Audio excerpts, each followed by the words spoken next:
Broadcasting live. It's America's longest running talk show on computers. It's Computer America, bringing you the biggest names in technology with guest interviews, new products, and your emails. Listen live at computeramerica.com on any device around the world. Email the show at live@computeramerica.com or find us on social media. Be sure to check out our website for contests, giveaways, show notes, live video stream, podcasts, and more. You're listening to Computer America.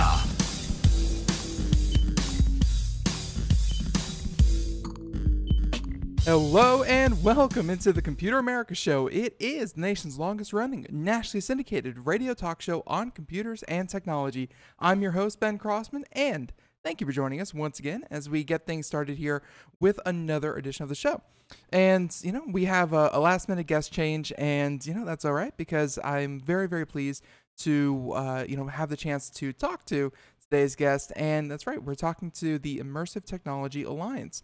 And for those of you paying attention, that obviously means, well, AR and VR, and more specifically, virtual reality and its implications, and what it's going to take for the technology to actually make a difference in our lives. Because up until this point, it's been not much more than a novelty. Although we're starting to see, of course, some inroads with training and things like that.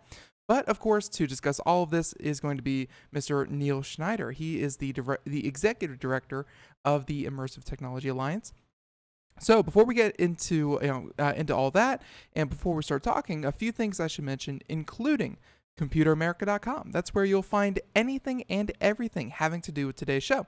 And that includes things like a link to our guest website if you want to check it out after, during, before, whatever the show. It's right there in the show notes, as well as any articles, videos, just anything that we discuss here on the program, you can find in the show notes after the show. Also, while you're at the website, be sure to check out the contest.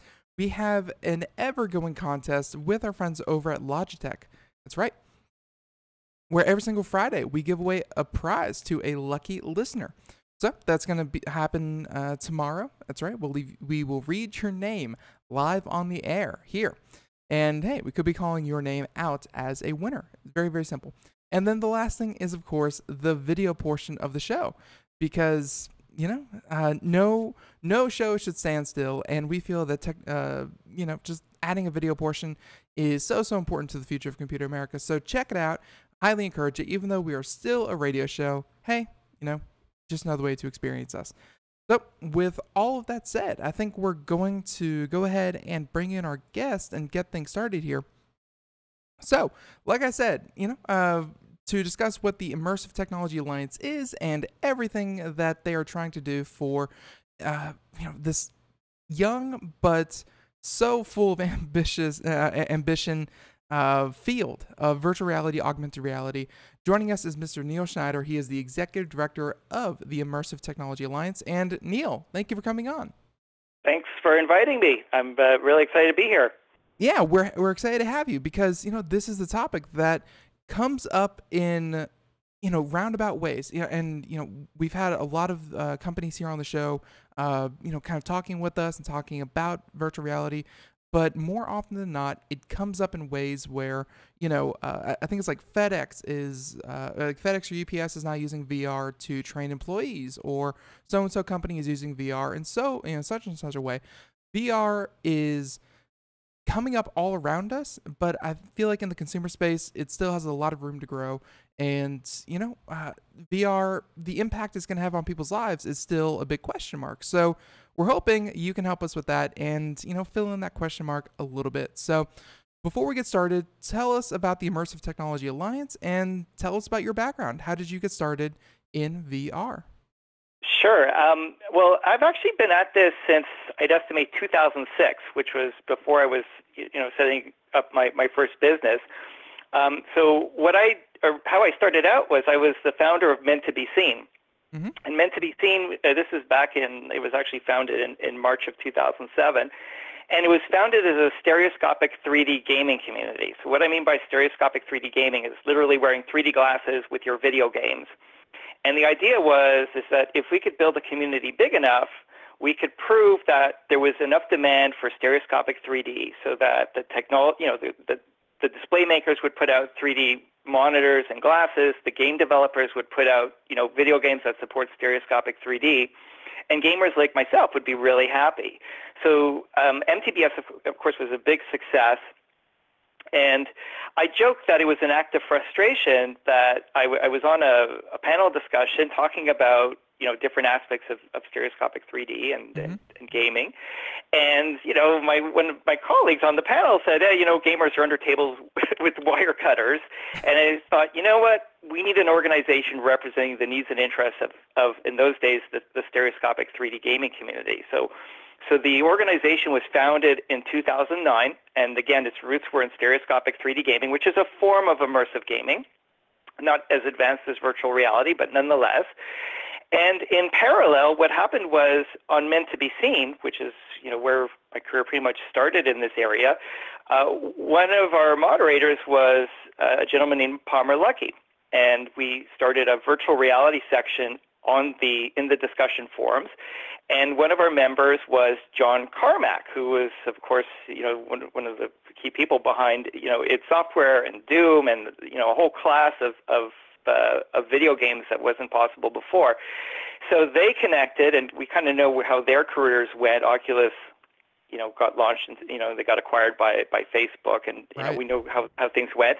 And then for us, what happened was the organization was expanded. It was renamed to the Immersive Technology Alliance, or the ITA, and this happened in 2013. And it's, in short, its reason for being is it's a problem-solving organization. It's there to make the market viable. And we are very proud. We have a strong membership, including companies like AMD, Intel, Crytek, Electronic Arts, Skybound. That's the same company behind The Walking Dead, FutureMark. I mean, the list goes on. And we do all kinds of things. I mean, we have internal working groups. We put on events, and we do all kinds of stuff within the alliance. And we've been at this for some time.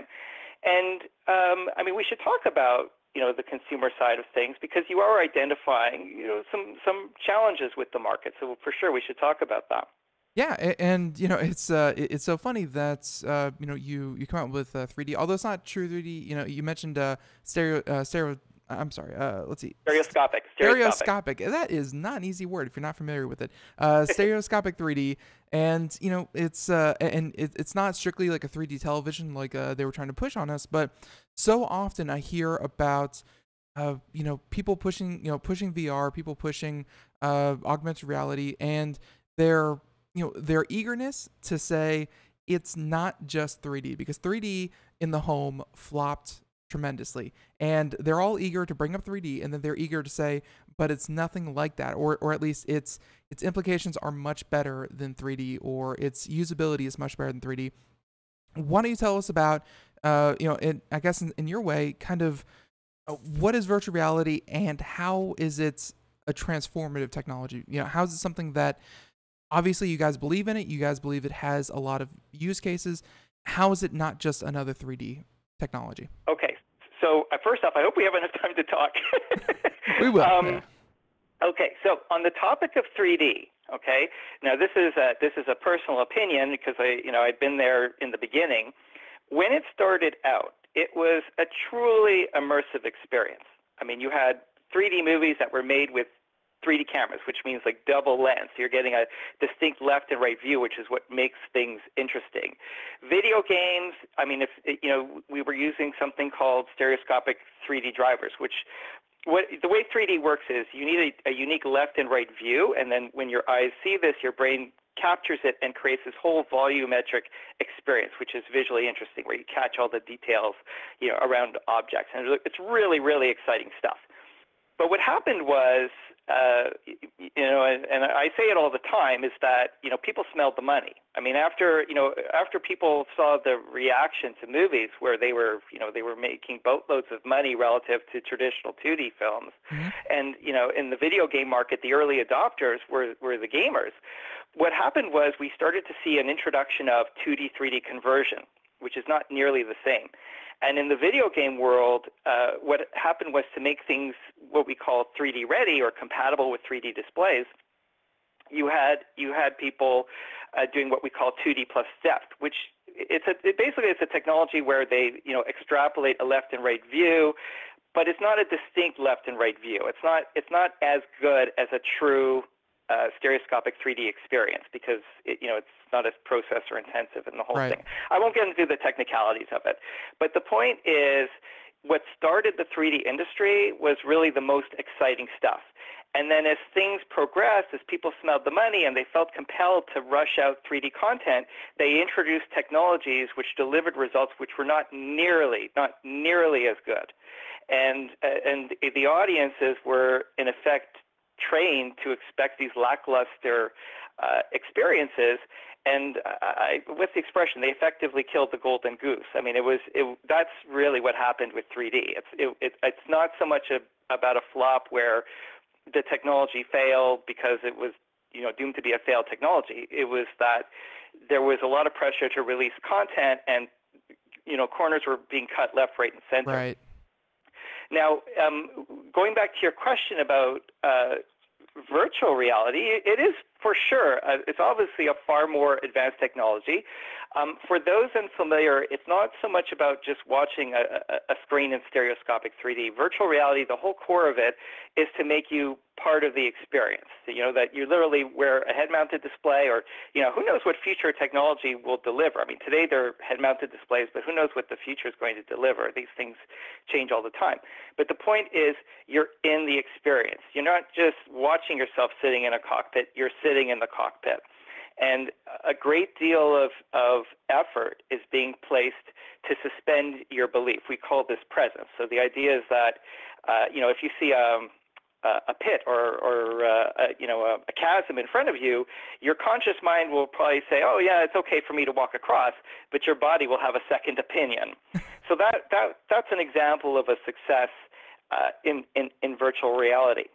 Now, as far as the challenges, okay, so you're quite correct. We should talk, from a business point of view, for business markets, enterprise, like marketing, education, healthcare, training, consumer experience design.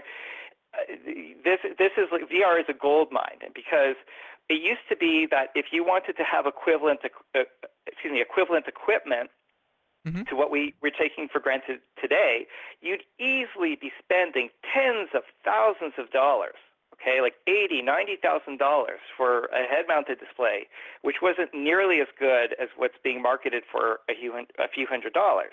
Okay, so it used to be that if you were working in academia or if you were in manufacturing and you wanted to access virtual reality, well, you'd have to rent out a virtual reality cave, which was a few $100,000 in itself, or you'd have to find these really expensive solutions, which only a handful of people had access to. So suddenly we're in this world where it's extremely affordable, that you could have countless businesses and academics getting access to very similar technology. And when I say similar, I mean delivering similar benefits for next to nothing. So this is a huge opportunity, which doesn't require millions and millions of unit sales to be successful for virtual reality. Now, in the consumer space, okay, what happened was, and it's actually, we're very proud that we're the ones that revealed this, okay, is that when, everyone immediately understood the benefits of virtual reality. I mean, you put the head-mounted display on, even though it was, like I'm thinking of the Oculus Rift DK1, which was their first, public edition. Everyone immediately understood the benefits. I mean, even though the resolution was, next to nothing, and the tracking, the head tracking was somewhat, limited compared to what we have today, everyone understood. Like, the benefits were clear. The catch is, to make these technologies work, they require a significant amount of processing power. Yeah. So when we're talking about processing power, we're talking about graphics cards, we're talking about powerful CPUs, because keep in mind, it's a similar to stereoscopic 3D, where you're not just driving, the content to the display.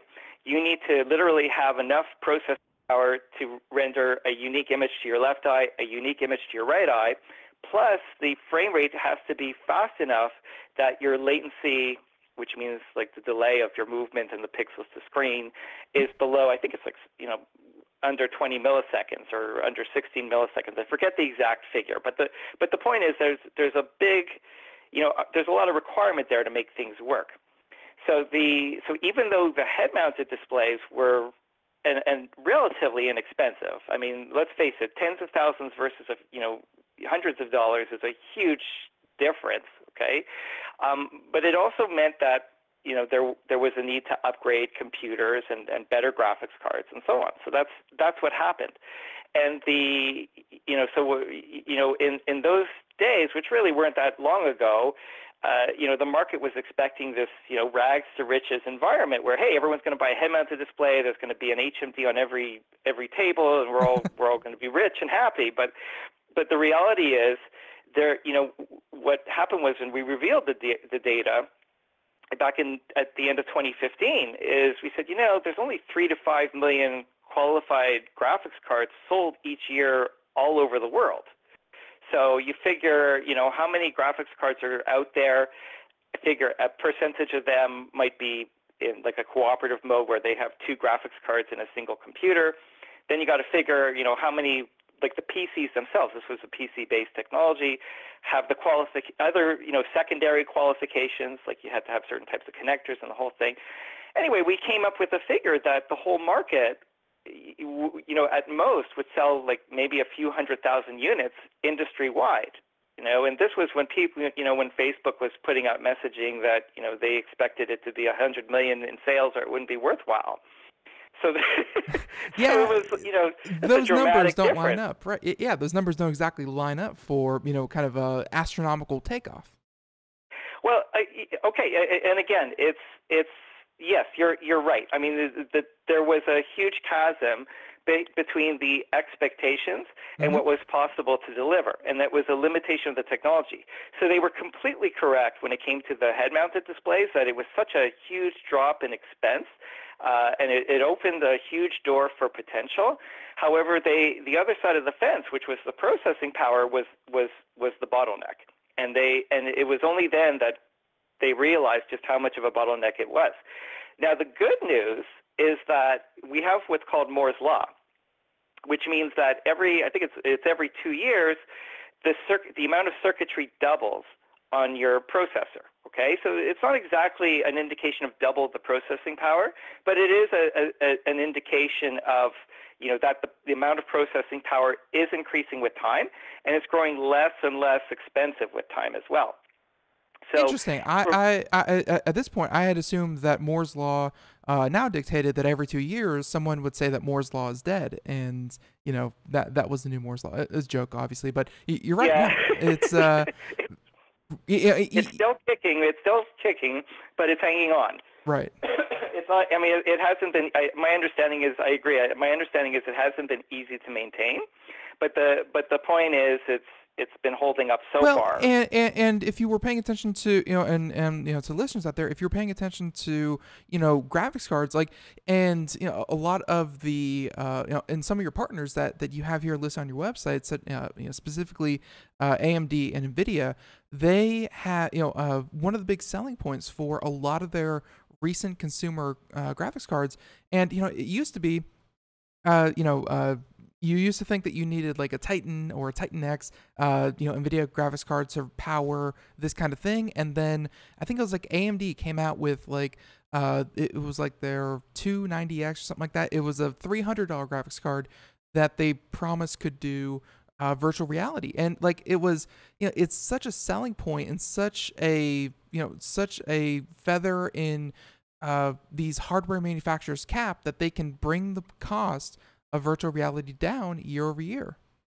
Yes, and in fact, it's kind of a little bit of a hold your breath game, because what it is okay. So if you look at the HTC Vive and the Oculus Rift, I'm sorry, off the top of my head, I can't remember the exact resolution. I'll get it later, but anyway, the challenge is this: if the VR head-mounted display makers dramatically increase the resolution, What happens is they also increase the amount of processing power needed to make that technology work. So they effectively reset the game, okay? So what they need to do is they have to kind of find a moderate, like a resolution that they're happy with and stick with it. Because when they stick with it, as time goes by, that processing power, including the graphics cards and the CPUs, are growing more and more inexpensive and more readily available.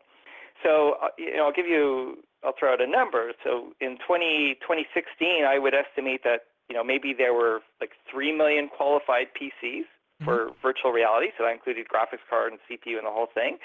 By end of this year, I would estimate, now part of it has to do with software enhancements that weren't available before. Part of it has to do with the availability of graphics cards and more graphics cards that meet spec.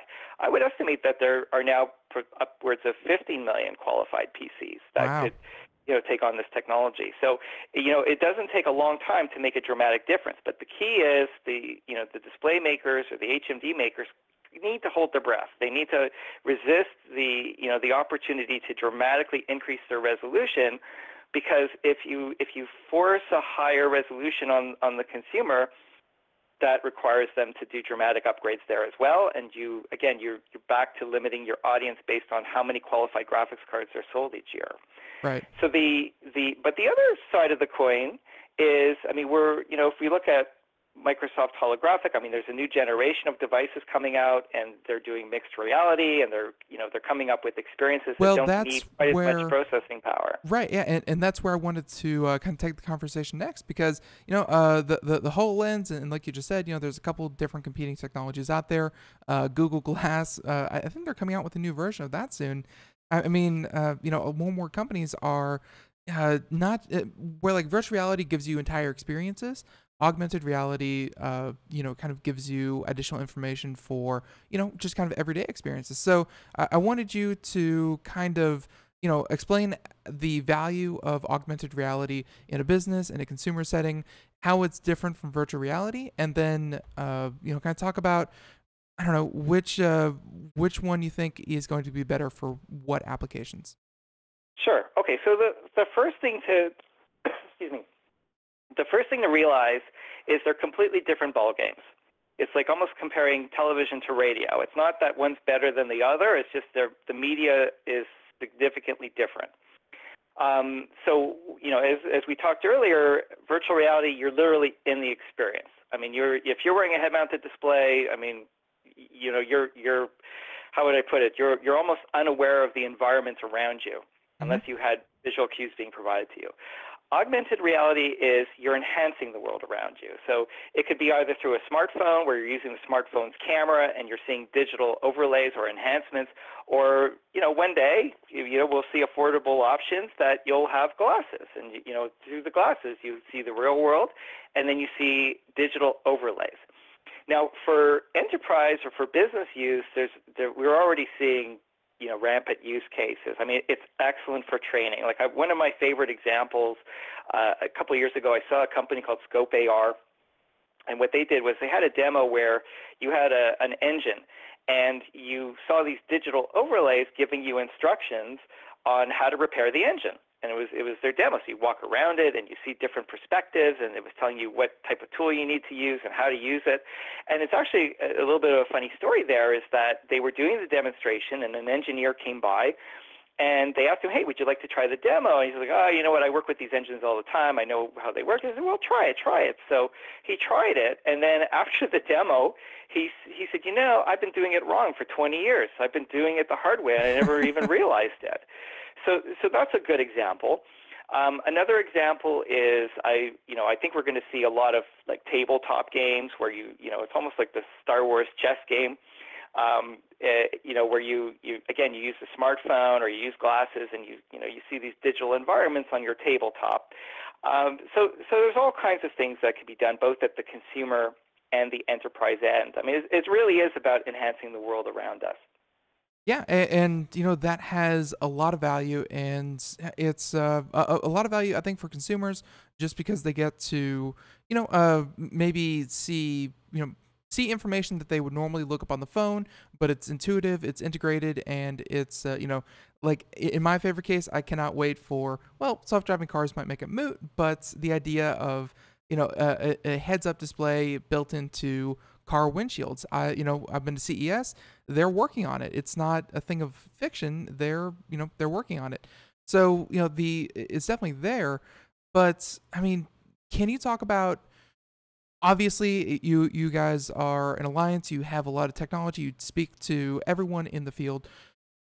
Is there a way to bring this to market that doesn't, because when you look at a lot of other technology, either pre-built computers, or you look at the internet, or you look at, a lot of different technology out there, monetization is such a hard thing to do, and it's such an easy thing to accidentally go overboard, compromise the experience in favor of, hey, and I'm not, I'm not knocking anyone, but in favor of turning a profit, you can, really slash the experience, kind of like what you experienced with 3D. Is there a fear, or is there any kind of way to work around, monetization of these technologies? Sure. And by the way, I'm in 100% agreement with you. I mean, there's an expression, they call it shovelware, where there's literally, if you go to, one of the VR stores, I won't name any, but it looks like there's a lot of content out there, but really there's choice titles that everyone needs to have. And then the rest is, you try it, and, it's not, there is a content challenge. I mean, the technology's there. It really is starting to spread.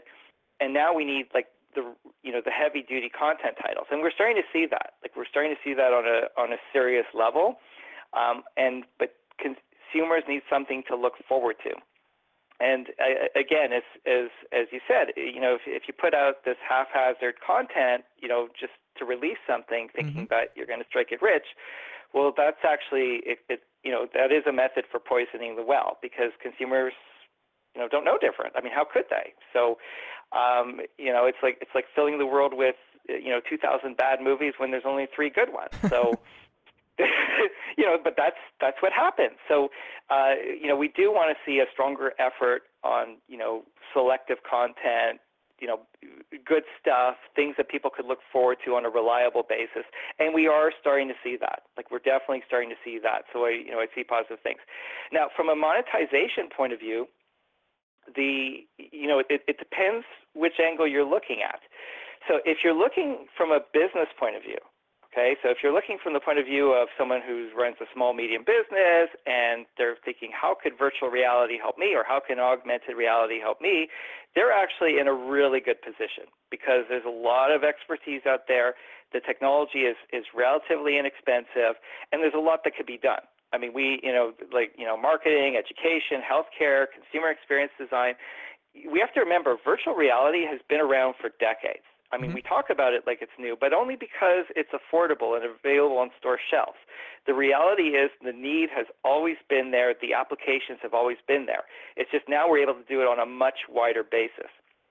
Now, the consumer side of things is it's really about being selective. I mean, if you're going to pursue a serious career in virtual reality, I mean, you could take the enterprise route. Like if you're a developer, you could take the enterprise route and make a world of difference today and earn a living. I mean, there's so many applications and use cases that, if you sell based on the premise that you're going to make a difference in a business, better consumer experience, better operation, and you deliver, and it can be done, actually it is being done, then you're good to go. From a consumer level, you need to be well funded. I mean, if you think from a AAA point of view, I mean, a AAA game usually takes upwards, I think, about 3 years to create, just to put that in perspective. And if you look at the most successful games in the VR world, it's not that these developers are self-funded. They're partially self-funded, but they also get resources from the HMD makers or investors, or they get secondary resources so that they could complete the game well. So I see a path that I think the early success is going to be in that enterprise area, so people could eat while they're building their skills, and they're making a difference, and they're demonstrating, improving the technology, even when the circulations aren't where they wanted them to be within 3 to 6 months.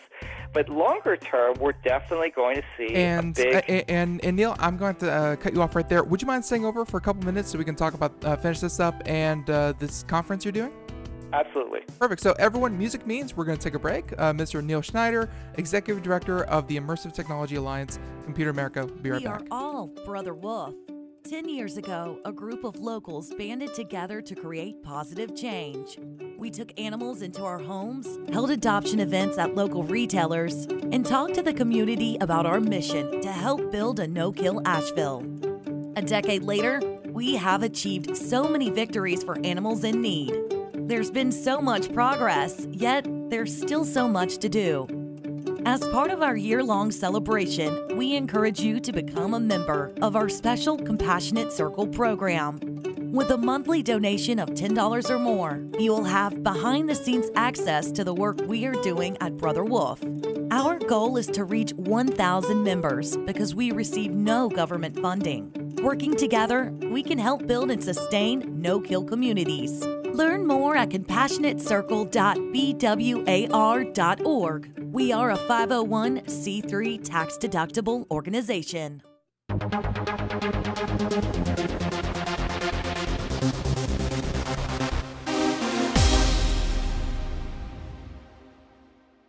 Welcome back to the Computer America Show. It is 31 minutes past the hour. That mute button, it is hard handled. So, welcome back into the Computer America Show. We are going to be, wrapping up our conversation. Although of course we have the entire half hour, but I definitely wanted to get speaking on the show. It's great. Love talking. I'm really enjoying time here with Neil Schneider. And again, everyone, he is the executive director of the Immersive Technology Alliance.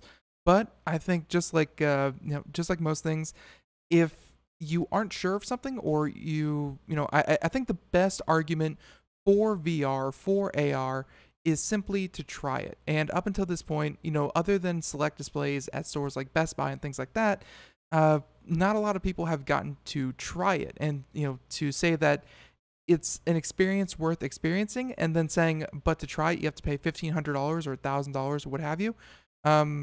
That's not something that people are readily going to believe. So, the best argument for VR is simply trying the technology. So, now getting back to, of course, Neil Schneider. Neil, I'm sorry I had to cut you off there, but you were talking about, for the individual, for the consumer, VR, AR. I mean, right now you're right. The content that's coming out for VR and AR. It's I've checked out Steam. Steam is one of the most popular places to find some of this content, and a lot of it is on the low end. It's very rudimentary. It's but it's using the tools that they have, and it does it very, very well. There's one called Comedy Night. It's kind of like a bar kind of scenario, but it's for stand-up comedy. And you go up, you say your joke, and you look out at a crowd. And of course, the crowd looks like hellish cartoon figures, but just that sense of being up on stage in front of even a dozen cartoons is still enough to invoke that feeling of I'm being watched, even though you're in the safety of your home. I mean, that right now is a lot of the content. And do you think that's bad? That you said you could have 2,000 movies, but only 3 of them are worth watching. I mean, the content out there, it's low quality, and some of it is pretty good, but do you think we need to overcome that, that dearth of viable content? Okay, well, I was expressing a challenge. I wasn't stating that that's the way it is today. I'm sorry. There's only 3 titles. Go ahead. But you're correct. I mean, it is like you do have to weed through what's out there to find the good stuff, and there are lively communities out there that will tell you what you really need to get. I mean, my personal favorites are like Star Trek Bridge Crew, which is I think amazing, and Elite Dangerous, which is like a space fighter trader game, which they've done overboard.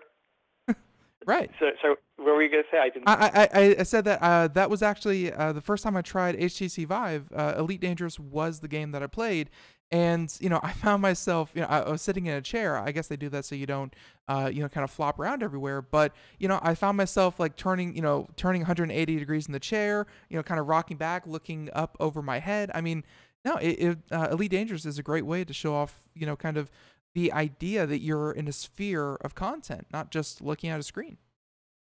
And I would add one more point, the point of the expense, because when people think of the VR expense, part of it is, of course, you're buying a head-mounted display. And the other side, for many people, is it involves upgrading their computer if they haven't upgraded for many years.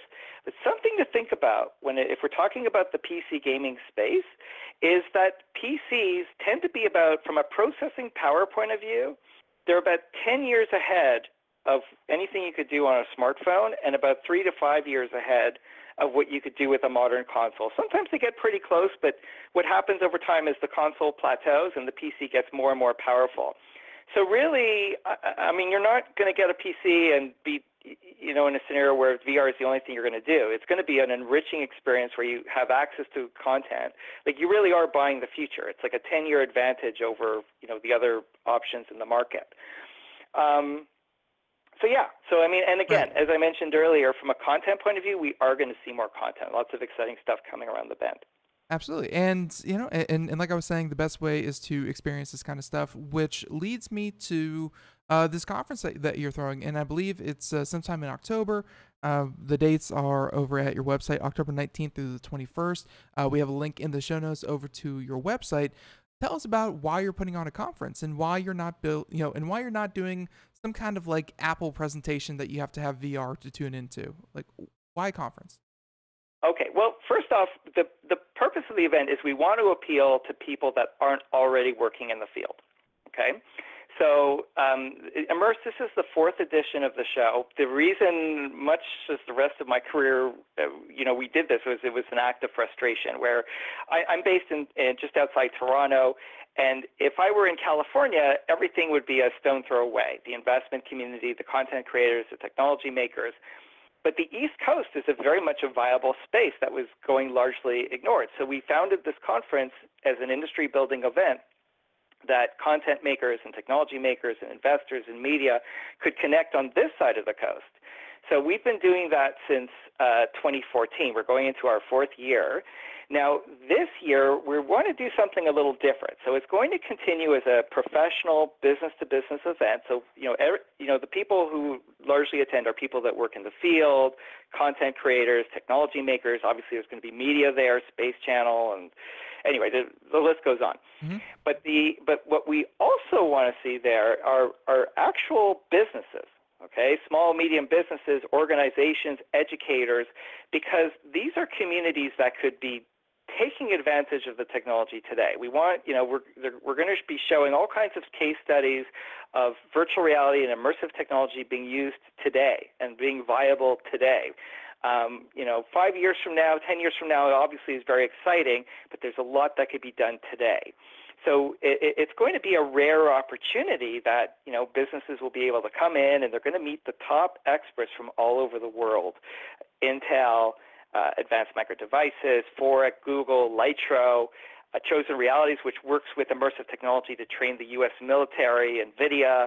I mean, the list goes on and on and on. And it's just, it's rare access, and it's something that people, I think, on both sides of the fence, partly developers, partly, the clients that they serve, are going to get instant gratification from the show because it really is going to enrich their day-to-day. Now, the other thing that we're doing is on the Saturday, what we do is we have an exhibit hall that we open up to the general public. This is being hosted at the Ontario Science Centre, which is one of Canada's largest public education venues. And we open it up so people can try the technology for themselves. And there's going to be several virtual reality displays and all kinds of technology that people can try so they can see what it's like. And it's free. It's free to attend that part of the event. But we really want to see developers and businesses going because, again, it's instant gratification. Like, we really see them getting an immediate benefit from participating. That is super, super cool. And it's, I think, bridging that gap of the misinformation or lack of information. And, I definitely like the fact that you open up to the public because, we've seen some of the best conventions out there.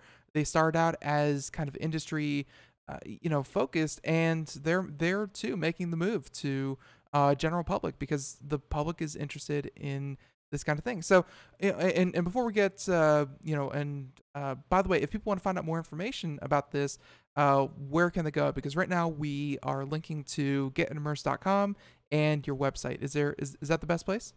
That's the best place, getimmerse.com. Something as well, we do have specially discounted tickets for students.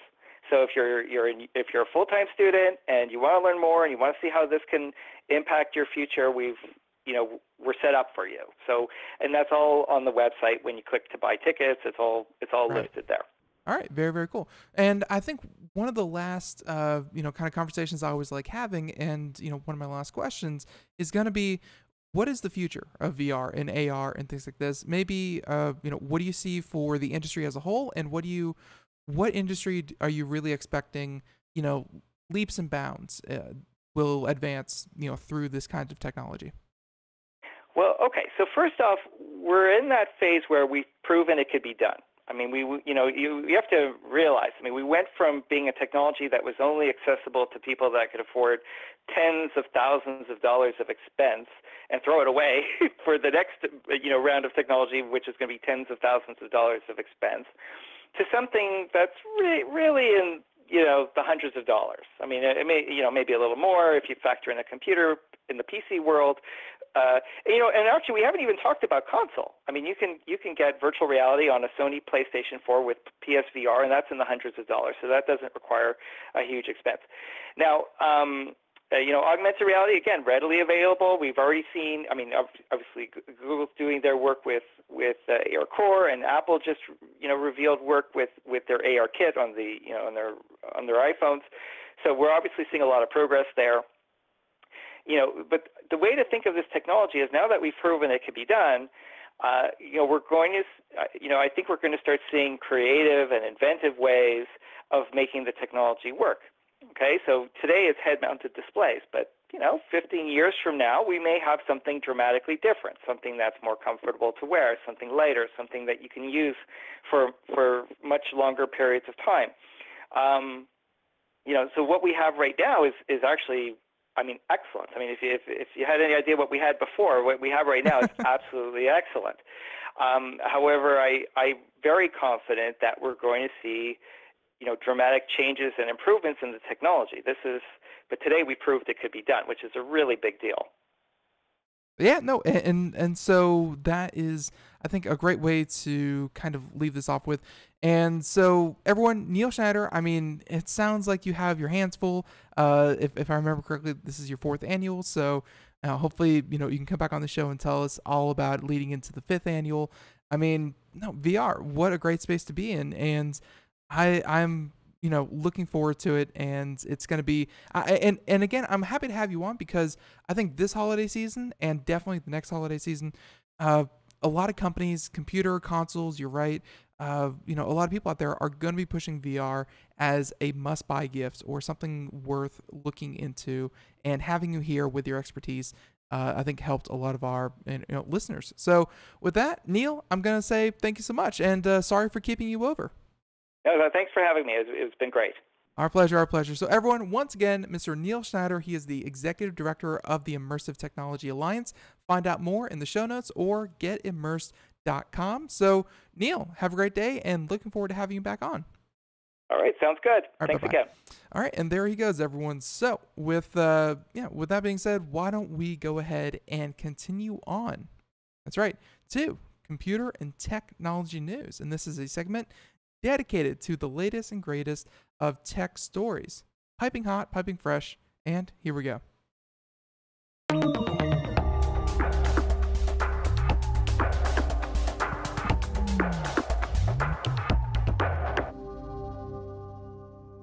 All right, so why don't we go with, and we have a number of stories here. You can find them in the show notes after the show. But how about we do this one? And IKEA, they are known for more than just their tasty, tasty, tasty Swedish meatballs. Nope, they also build furniture, little known fact. And that furniture has a reputation of being difficult to build. So what do they do? And and trust me, I've been putting together furniture lately that comes in a box. It's gotten to the point where it's super, super efficient. There's a lot of really nifty things, and you really need, almost nothing more than a screwdriver to put these pieces of furniture together nowadays. But check it out.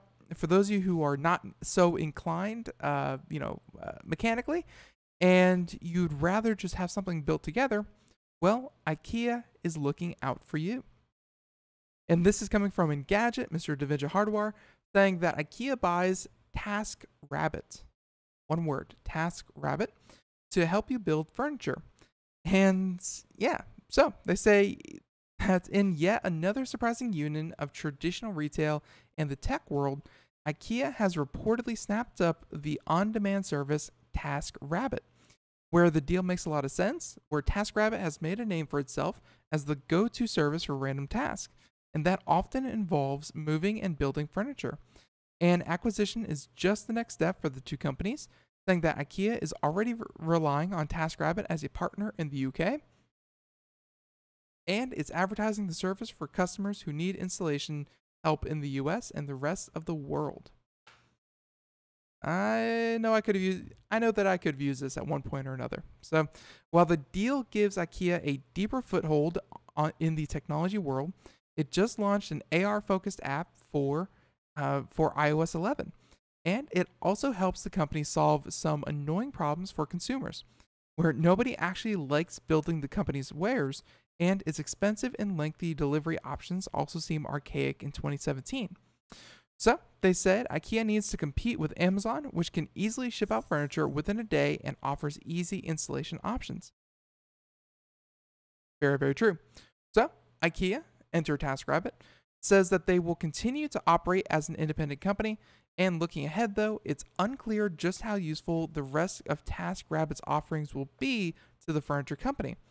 So, and you can also use the on-demand service to have people stand in line, pick up food for your grocery store, and even take your junk to an electronics recycling center. So, TaskRabbit seems to be a service that, any annoying little task that you don't want to do, well, if you pay someone enough money, odds are they'll do it for you.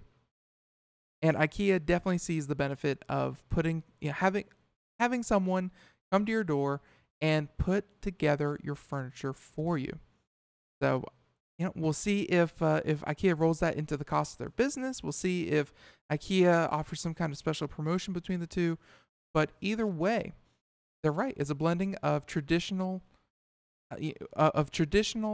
storefronts and modern technology. The idea of you can be your own boss and you can set your own hours if you use something like TaskRabbit or, things like Uber and things like that, where, just using the platform, you can, build yourself out. So pretty darn cool. And IKEA solving the big problems. So there you have it. All right. So, we have a few here I really wanted to get to. And all right, this one should make your blood boil if you are a YouTube content creator.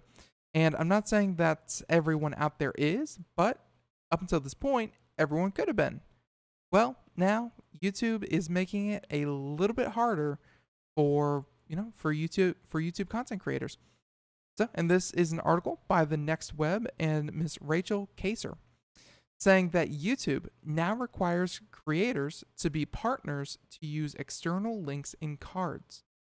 So, they said that according to several YouTube creators, the site no longer allowing them to add external links in the cards at the end of their videos, where unless they enable their channel for monetization through YouTube's partner program, and while channels don't have to actually enable monetization on individual videos, the channel must join the program for external link cards to work. Right. So, they said that the sudden change left some creators confused why they suddenly couldn't link to their Patreon accounts. And that's, and that's kind of one of the big things here, is that traditionally you didn't have to go through YouTube monetization to put out content. If you had your account and you wanted to just upload videos, just host content, and just do your thing, then, hey, you could definitely do that. And you could get your funding through places such as Patreon or, GoFundMe, what have you. there were other ways to monetize yourself that only involve YouTube as a platform. Well, YouTube is trying to make that a little bit harder, it seems. So they're saying that one of the several YouTubers to spot the change, saying that it's also not clear whether or not just have to have ads enabled on your channel, or if a video will lose its links should it be demonetized, either through a copyright claim or YouTube deeming it ad unfriendly. And that's something that YouTube has been doing a lot lately. Has a lot of YouTube content creators upset with YouTube, and it's the idea that they're being very strict lately about what they deem is friendly or suitable for their platform, where before it was more, if you found it objectionable, then, kind of tough luck. That's just the way it is. But, YouTube is starting to demonetize really almost anything that people would consider offensive. So they're saying that YouTube has since released a statement to explain the change, saying that, quote, in order to use externally linking end cards in videos, creators are being asked to join the YouTube Partner Program, and that so they can evaluate the validity of the channel, as well as determine whether the channel is following our community guidelines and advertiser policies. This update is meant to curb abuse and does not affect current YouTube partners or existing end cards. Additionally, channels do not have to actually monetize any videos as part of the requirement. And there you have it. So YouTube making it very clear that the only reason they're doing this is to, how do you put it? If they find your channel within some kind of moral gray area, if you get multiple content strikes against you, if you get, if your videos are not advertiser friendly or things like that, even if they aren't, if you happen to get those three, then your ability to customize your videos the way that you want them could be severely hampered, if you get a couple strikes against your account. So they said that the change does add an extra step for YouTubers hoping to use external links to their own websites and crowdfunding pages, especially if they have no interest in joining YouTube's partner program. YouTube also removes ads from videos with less than 10,000 channel views earlier this year, meaning smaller YouTubers may have a harder time drawing followers to their Patreon. Makes sense. And yeah, so there you have it. So while content creators who aren't part of the program can still put links in their description boxes, some have told the author that very few of the users use those links because, well, hey, they're mostly hidden a lot of the time. All right, so there you have it. YouTube, I don't know. It's another it's another hoop to jump through, and probably something that a lot of people are going to look at and go, well, why would they do that in the first place if it's just going to annoy people? And yeah, right now YouTube is very dominant, but they're making moves to be anti-competitive, and that can rub people the wrong way a lot of the time. So we'll see how this falls out on YouTube. All right. Sorry to kind of rush this again. Our guests from the our guests from the first half hour kind of ran late, so I kind of wanted to get a few of these in before before we had to speed off here. How about we do this one? Another angry one. Angry. Ars Technica and Mr. John Brodkin saying that AT&T's wireless home internet with a 160 gigabyte cap is now in 18 states. Remember the good old days when everything was unlimited in the home, and then Comcast and Charter started to implement 1 terabyte data caps? Well, now we're in the neighborhood of, that's right, 160 gigabyte cap. Although, to be fair, I think this is limited to DSL and dial-up or old DSL lines, but still not good. No bueno.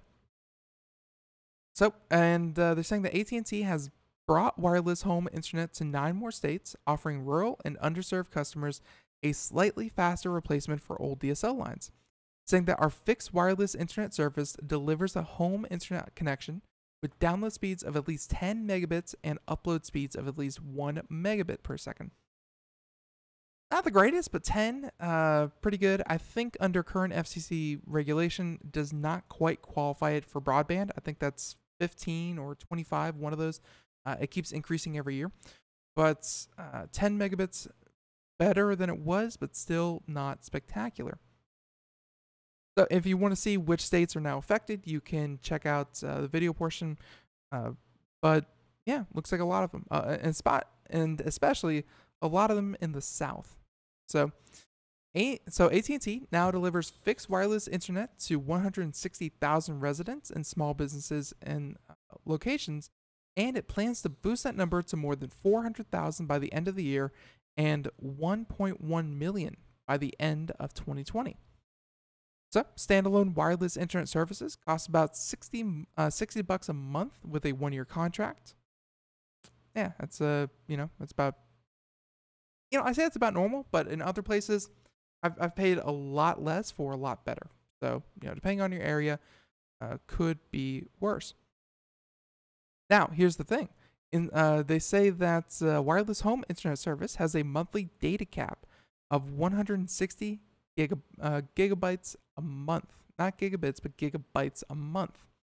And customers must pay overage fees for $10 for every additional 50 gigs, up to a maximum of $200 a month. And data caps on AT&T's wired services are either 150 or 1 terabyte.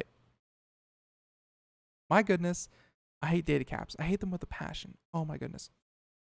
So, for those of you who did not know, the government had actually set aside money for in subsidies and tax breaks, things like that, nearly $3 billion for this kind of program to go into effect.